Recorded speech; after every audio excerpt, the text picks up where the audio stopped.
Muy buenas, amigos míos. Qué gusto volver a tenerlos aquí una vez más. Esta lección está siendo muy interesante y me alegra mucho volver a compartir otra lección más con vosotros. ¿Cómo estáis? Muy bien, deseando adentrarnos ya en esta lección. El Señor oye y salva. Sí, así es. Otro aspecto de Dios a destacar y a comentar. Y como siempre, pues un placer estar aquí. Así es. Pues vamos a ello. Invitamos a nuestro mejor amigo que nos acompañe. Señor, te damos muchas gracias por una semana más estar a tu lado y ahora te pedimos en especial que nos escuches, que nos oigas, como dice la lección, que oigas nuestra plegaria, nuestras inquietudes, que oigas también la necesidad que tenemos de ti, de aprender de ti y de salvación, Señor. Que tú vengas pronto a esta tierra a salvarnos y a llevarnos contigo. Te lo pedimos por todo en el nombre de Jesús. Amén. Amén, Señor. Pues estas semanas hay un versículo de memoria que me gustaría compartir con vosotros, que dice así: claman los justos y el Señor los escucha y los libra de todas sus angustias. Salmo 34, 17. ¿Qué pensáis de este versículo? Cuando dice que el Señor los escucha, me quedo con estas dos palabras, ¿no? Que los escucha y los libra. Es decir, Dios está presente y activo. Ese es el resumen de este versículo, ¿no? Que está presente, está con nosotros y actúa. No se queda dormido, no se queda velando, no, está ahí haciendo cosas. Hay un hebraísmo muy bonito en el Éxodo, cuando Dios se acuerda de la oración de su pueblo, ¿recuerdan? Y cuando leemos eso pensamos, pero ¿se lo habrá olvidado?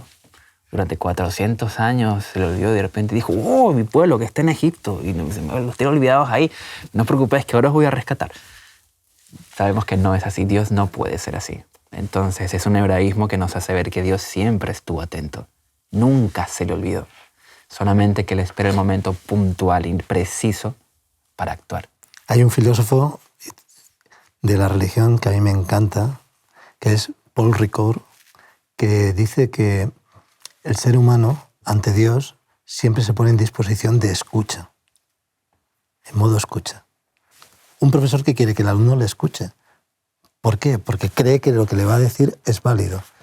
Y la bendición, escucha, oh Israel, el Señor, o escucha, oh humanidad, o escucha, oh José Manuel, Samuel, Milka y todos los oyentes, porque el Señor siempre tiene algo que ilustrar y que enseñar. Y el pueblo de Israel, cuando clamaba a Dios para que les escuchara sus peticiones, sus problemas, lo bonito también es ver cómo Dios se esforzó por solucionar sus problemas y por cuidarles, por mostrarles su cuidado en todo el momento, ¿no? Cuando les faltaba comida, ahí tenían el maná que les proveía Dios. Cuando tenían frío, por la noche, la columna de fuego. ¿Qué más? Cuando tenían los enemigos, pues les abre el mar rojo. O sea, en todo momento Dios estuvo todo el rato esforzándose por mostrarles su cuidado. Sin embargo, ellos, por más que se lo demostraba, no se daban cuenta. Nosotros somos iguales. Somos iguales, yo a veces exactamente. pienso que soy mejor que ellos y entonces me acuerdo de cómo soy yo y veo que hubiera hecho exactamente lo mismo.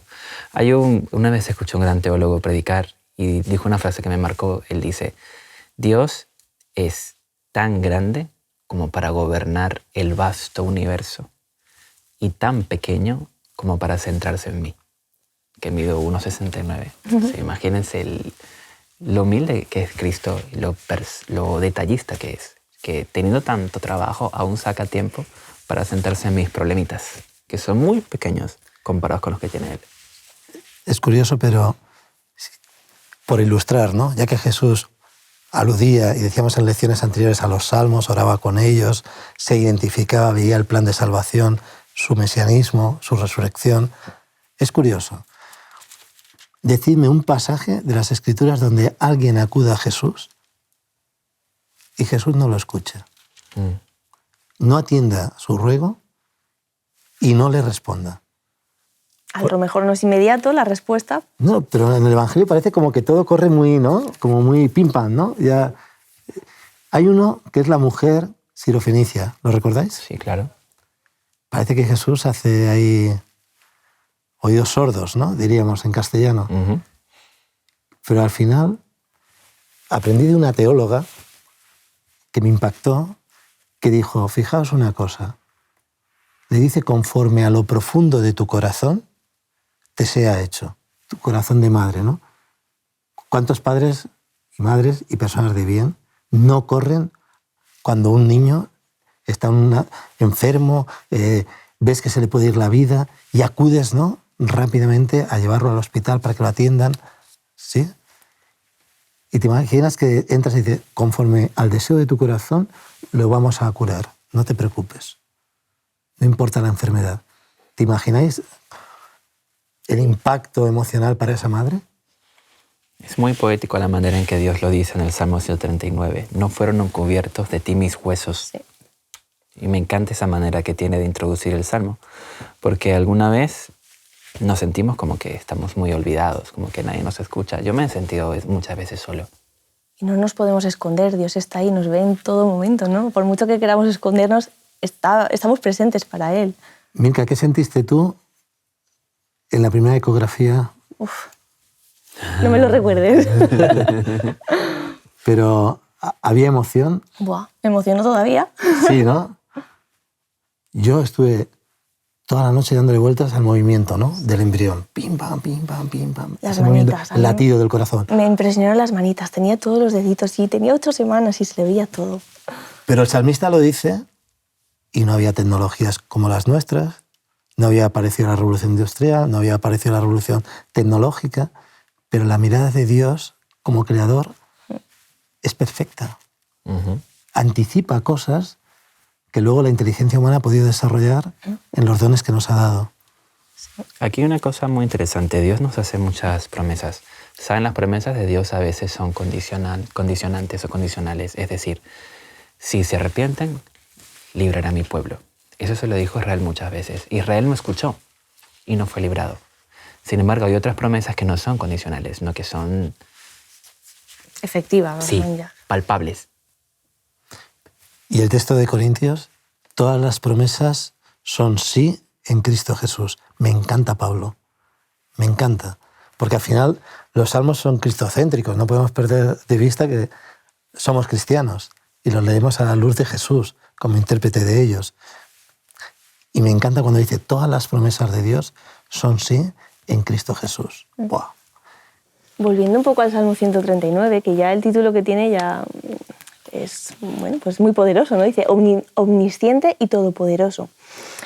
En este salmo nos está hablando de esa palabra, no esa palabreja, omnisciente, que quiere decir que Dios tiene un completo conocimiento de mí, me conoce hasta mis entrañas, me conoce todo, ¿no? Me ha creado, es mi diseñador. También nos habla de que está omnipresente. Dios está conmigo en todo lugar, no me puedo esconder, ¿vale? No fueron encubiertos de ti mis huesos, no hay manera de esconderme, me conoce, sabe dónde estoy. Y luego, por último, también nos habla de que es nuestro creador. Tiene, el versículo 13 nos lo dice, porque tú formaste mis entrañas, me cubriste desde antes de nacer. Es nuestro creador. Tiene derecho, somos su propiedad, tiene derecho sobre nosotros. Él decide cuándo nacemos y cuándo morimos. Está presente desde la concepción hasta la resurrección, porque en el versículo 24 lo dice, mira si voy en mal camino y guíame por el camino eterno, hasta la eternidad. Está desde la concepción hasta la resurrección. Uh-huh. Es nuestro creador y está con nosotros en todo momento, ¿no? Hay un salmo que repetimos muchísimo, no sé si recuerdan, durante el año 2020, aquel año tan oscuro, que fue el Salmo 100, el 40, el 121 especialmente, el 125.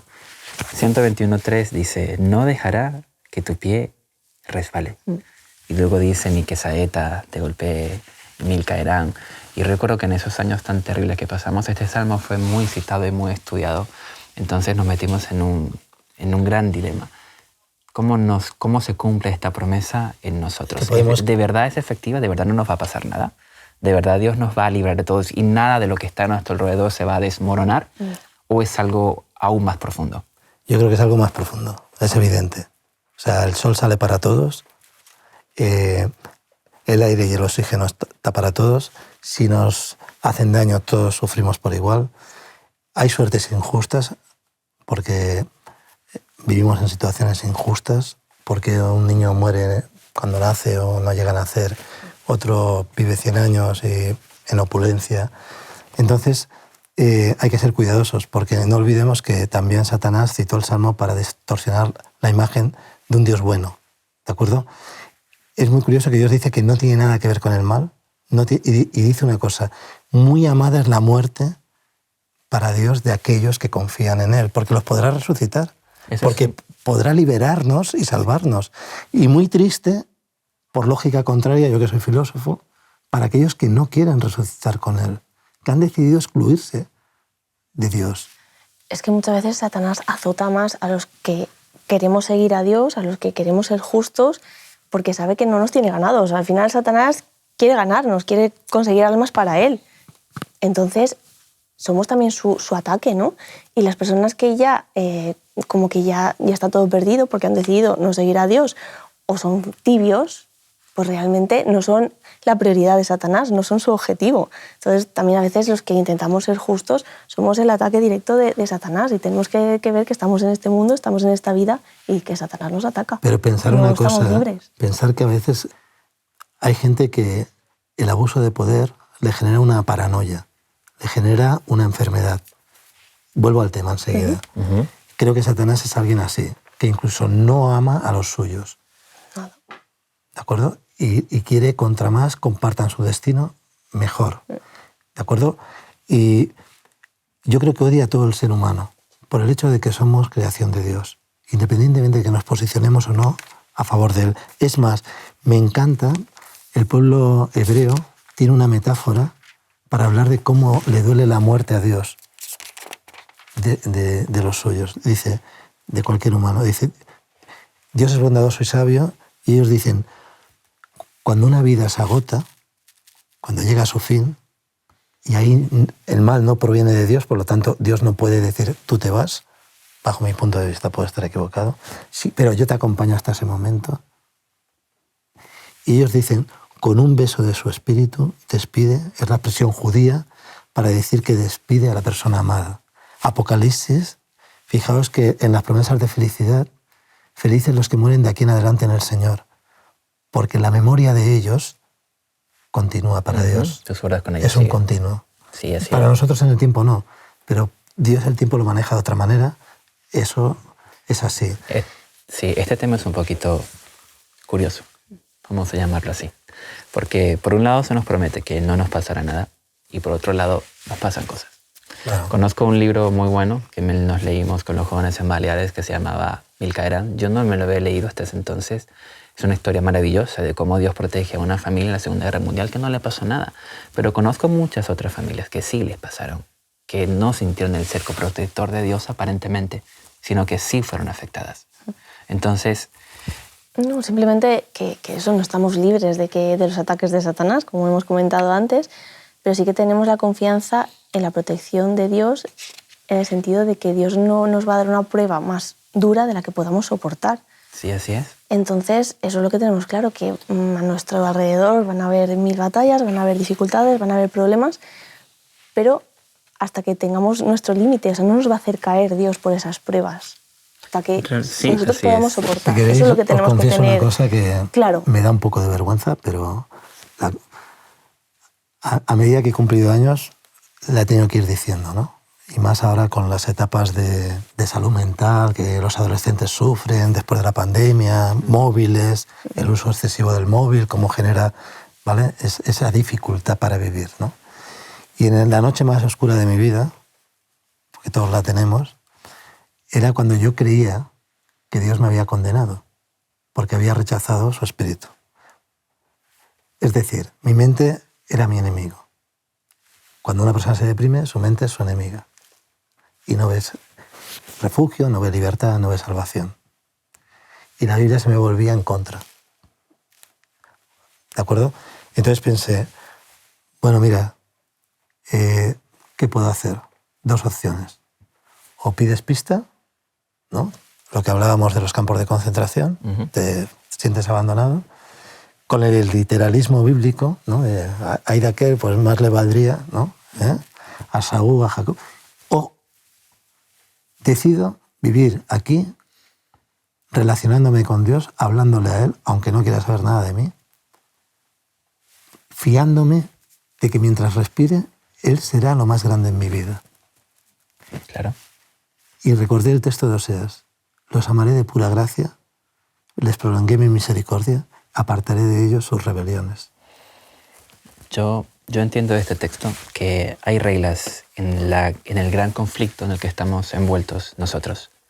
Reglas que nosotros a veces no somos del todo conscientes. Entre Dios y su gran enemigo, nuestro gran enemigo. Dios, por más que quisiera, y ese es un principio que en teología lo estudiamos muchas veces, no se puede meter en la libertad humana. Y Él le gustaría, pero no puede, porque estamos bajo el reino y el dominio de su enemigo. Entonces, todo lo que involucra a Dios meterse en la voluntad humana, hay algo del juego que le dice que no lo puede hacer. Sin embargo, sí puede proteger la vida y sobre todo la salvación de los que le aman. Y realmente cuando yo veo cómo vivió su vida Moisés, cómo la vivió Pablo, cómo la vivió Pedro, ellos dejaron de pensar en la recompensa de esta vida y pusieron las cosas como Jesús siempre lo dijo, en las de arriba.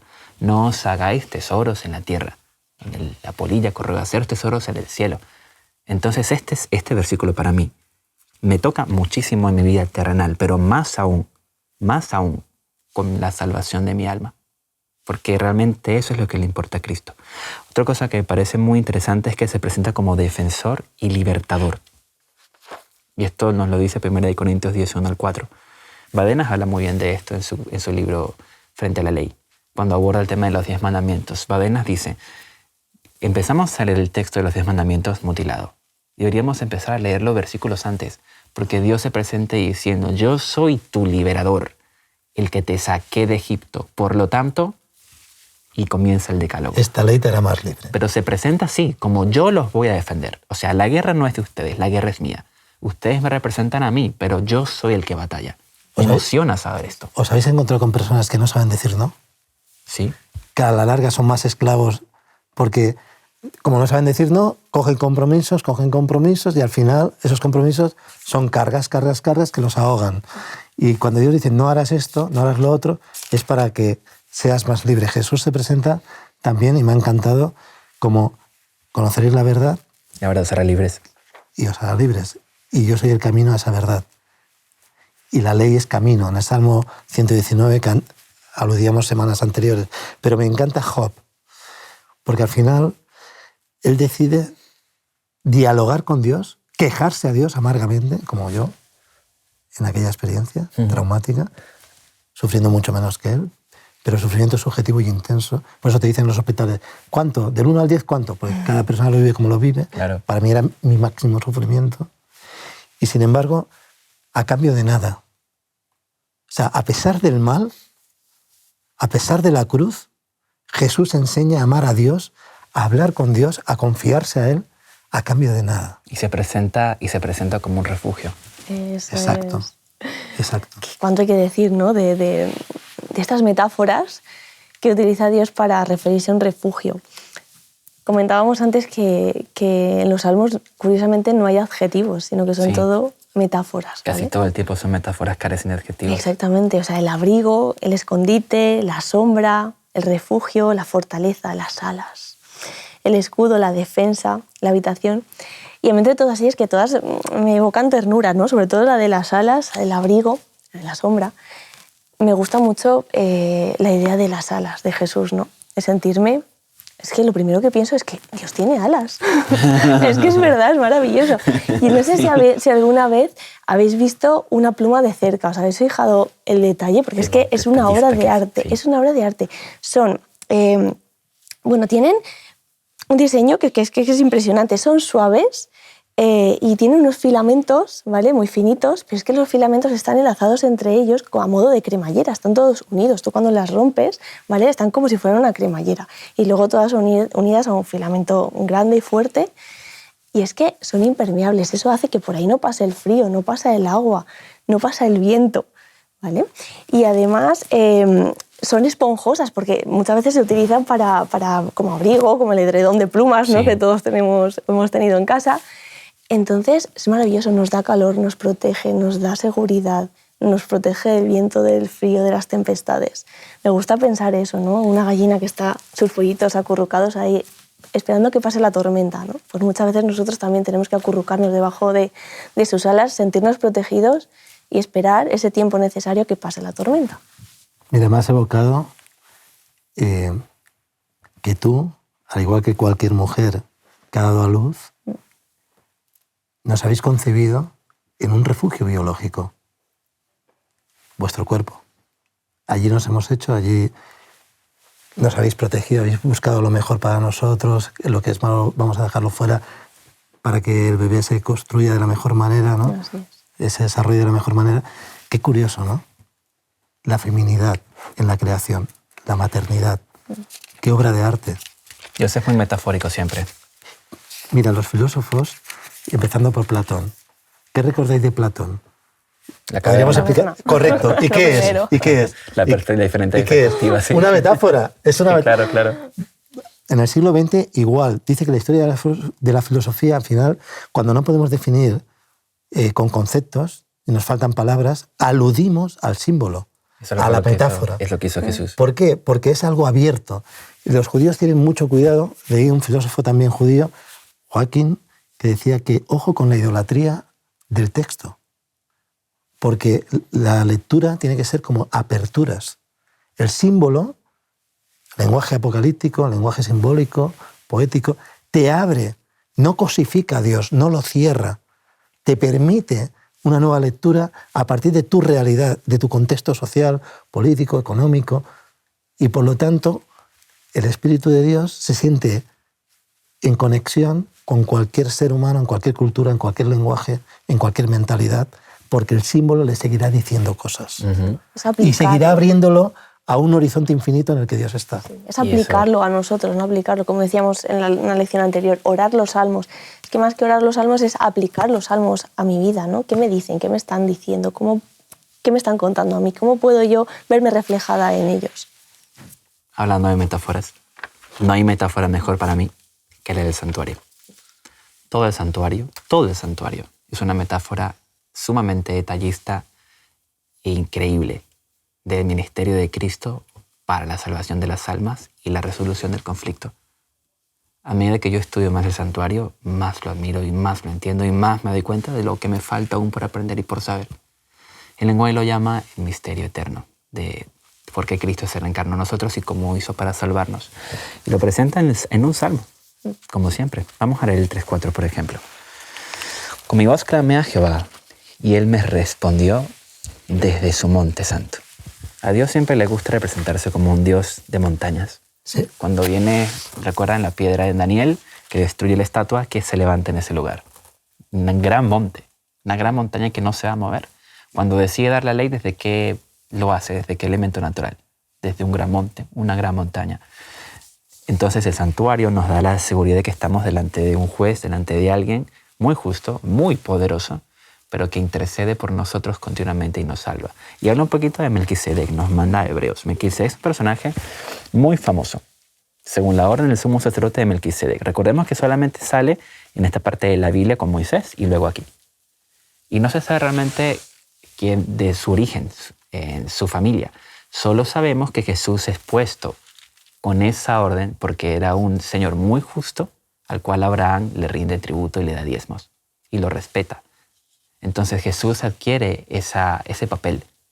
Por eso Jesús no nace dentro de la tribu de Leví, para que nosotros entendamos que no se ganó el derecho de ser sumo sacerdote por correspondencia terrenal, sino por algo mucho más arriba, mucho mejor, porque nos defiende y asume el papel de rey. Melquisedec, si leemos bien en la historia, no solamente es sacerdote, también es rey, también es juez. Entonces Cristo coge ese papel y dice, yo voy a ser vuestro rey, voy a ser vuestro libertador, vuestro defensor y también vuestro sacerdote. Y Pablo dice, os conviene tener un tal sumo sacerdote que fue tentado en todo, según nuestra semejanza, pero sin pecado. Que son los 3 regalos que recibe cuando nace: incienso, oro y mirra. Oro como rey de reyes, incienso como sumo sacerdote, porque la metáfora del incienso y la oración van de la mano. Estaba el incienso diario en el templo de Israel, y también la mirra, porque viene a dar la vida para destruir la muerte y traer la eternidad. Sí, qué interesante. Y la mirra es lo que su cuerpo es embalsamado según la costumbre judía, y los ricos que se destapan, creen en él, José de Arimatea, y compra esa resina tan cara que venía del Cuerno de África. Entonces, ya en su nacimiento, en su encarnación, están todos los títulos. Hay una obra preciosa, que seguramente la conoceréis, de Oscar Cullmann, que analiza todos los títulos que Jesús se va atribuyendo para darle otra visión y otro enfoque a su tradición. Que también hay un salmo, que es el Salmo del Éxodo, ¿no? Que habla de cómo la memoria histórica de Israel tiene que ver mucho con ese momento fundacional de liberación, ¿no? Amigos míos, llegamos otra vez al final. Sí. Y vamos a proponer, como cada semana, un himno para meditar, que nos acompañe a lo largo de la semana, que no solamente sea un himno para cantar el sábado durante la escuela sabática, sino que lo hagamos nuestro, que cantemos este himno durante esta semana. Y realmente a mí se me ocurren dos, que es que no puedo quitar uno sin el otro. 411, bajo sus alas, ¿vale? Volviendo a la metáfora de las alas, del cuidado, de su protección. Y luego también el Salmo de Lutero, el que se llama Salmo de Lutero, Castillo Fuerte. Castillo Fuerte. El himno 400, ¿vale? Que fue una fortaleza que, bueno, fue su refugio. Esa fortaleza en Warburg es una historia bastante larga de contar, pero es muy interesante buscar la historia del Salmo de Lutero, que está basada sobre el Salmo 46. Hasta la semana que viene, amigos míos. Dios los bendiga mucho. Un abrazo Igualmente. fuerte para todos. Te invitamos a tener una experiencia más allá del sábado, convirtiendo tu unidad de acción en una iglesia hogar en donde la Biblia, la oración intercesora, la fraternidad y la testificación sean vuestro estilo de vida. Así, experimentaremos un poder renovador en la iglesia y en el cumplimiento de la misión.